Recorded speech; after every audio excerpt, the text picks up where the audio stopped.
Hello दोस्तों। आज हम पढ़ेंगे मांग के प्रकार यानी कि टाइप्स ऑफ डिमांड। तो ये चैप्टर हमने पहले भी इसका टॉपिक पढ़ाया हुआ है। अगर आप लोग नहीं देखे हो तो चैनल में जाके देख लो, और जो भी समझ में नहीं डाउट वो कमेंट सेक्शन में लिख देना। तो चलिए स्टार्ट करते हैं। सबसे पहले इसका अर्थ। कीमत मांग से तात्पर्य किसी वस्तु या सेवा की उन मात्राओं से है जिन्हें उपभोक्ता एक निश्चित समय अवधि में अन्य बातें मतलब बार बार, जैसे आय, रुचि, सामने पर विभिन्न कीमतों पर खरीदने के लिए तैयार हो जाते हैं।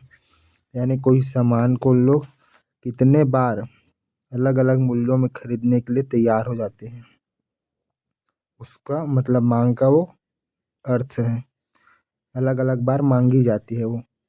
व्याख्या के तौर पे देखें तो आमतौर पर कीमत और मांगी गई मात्रा के बीच विपरीत यानी कि उल्टा संबंध होता है।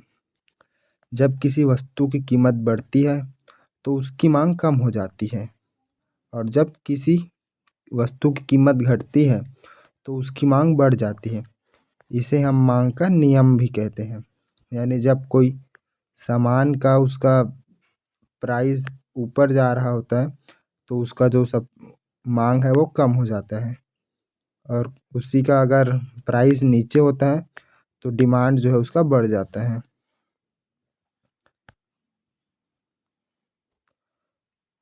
आय मांग यानी कि इनकम डिमांड। इसका अर्थ देख लेते हैं।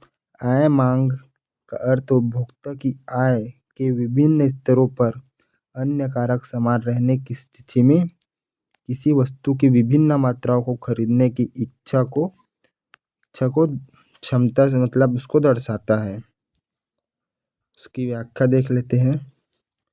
सामान्य यानी कि नॉर्मल वस्तुओं के मामले में आय और मांग के बीच सीधा प्रत्यक्ष संबंध होता है। आय बढ़ने पर मांग बढ़ती है। हालांकि घटिया यानी कि इन्फीरियर वस्तु यानी जैसे मोटा अनाज के मामले में आय बढ़ने पर भी मांग घट जाती है। इसका तीसरा अर्थ है तिरछी आड़ी मांग, क्रॉस डिमांड।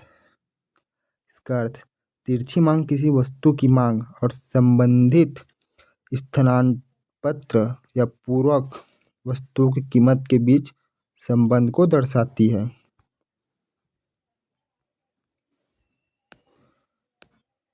इसकी व्याख्या देख लेते हैं। स्थानापन्न मतलब सब्स्टिट्यूशन गुड्स। ये वस्तुएं जो एक दूसरे के स्थान पर उपयोग में की जाती हैं, जैसे चाय की जगह कॉफ़ी। यदि कॉफ़ी की कीमत बढ़ती है तो चाय की मांग बढ़ जाती है।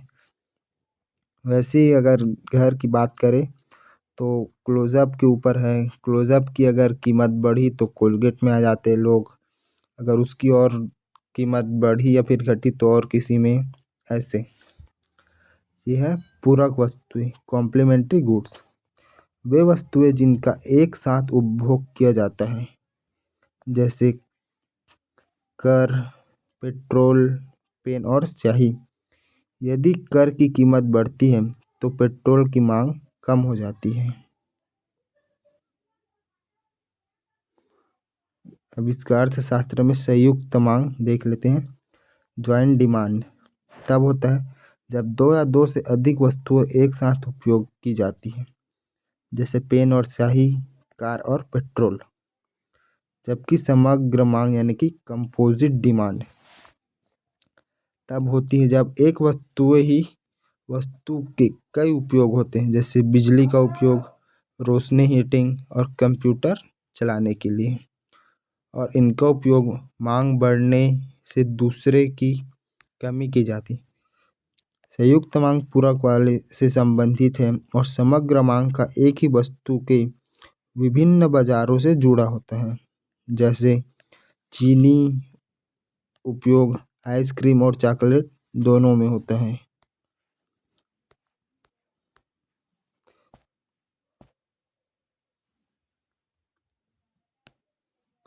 संयुक्त मांग की ज्वाइंट वेंचर। अब उसका अर्थ देख लेते हैं। जब दो या दो से अधिक वस्तुएं एक दूसरे की पूरक यानी कॉम्प्लीमेंट्री होते हैं तो एक साथ उपभोग की जाती है तो उसकी मांग को संयुक्त मांग कहते हैं। एक वस्तु की मांग दूसरे की मांग से जुड़ी होती है। उदाहरण तो हम देखें कार और पेट्रोल। कार चलाने के पेट्रोल की आवश्यकता होती है। ये प्रिंटर और स्याही। प्रिंटर के साथ स्याही की मांग होती है।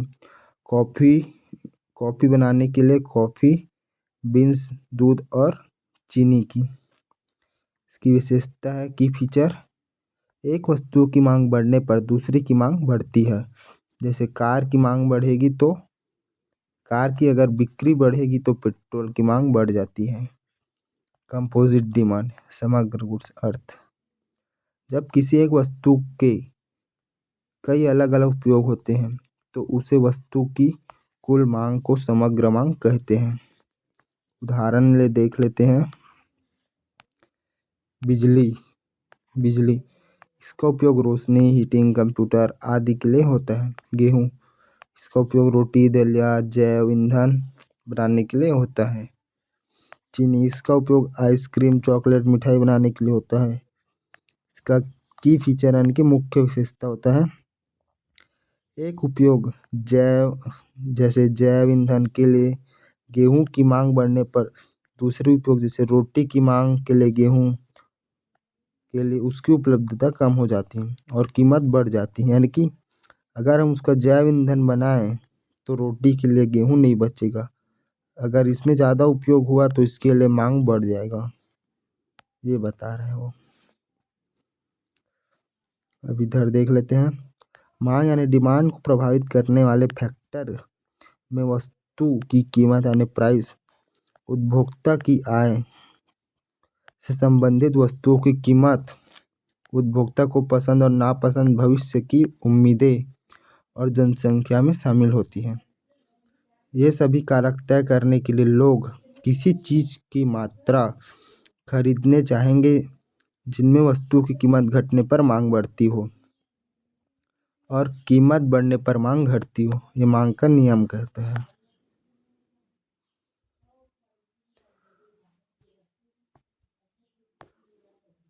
तो धन्यवाद दोस्तों। अगर वीडियो अच्छा लगा हो तो लाइक, शेयर, सब्सक्राइब कर देना। मिलते हैं नेक्स्ट वीडियो में।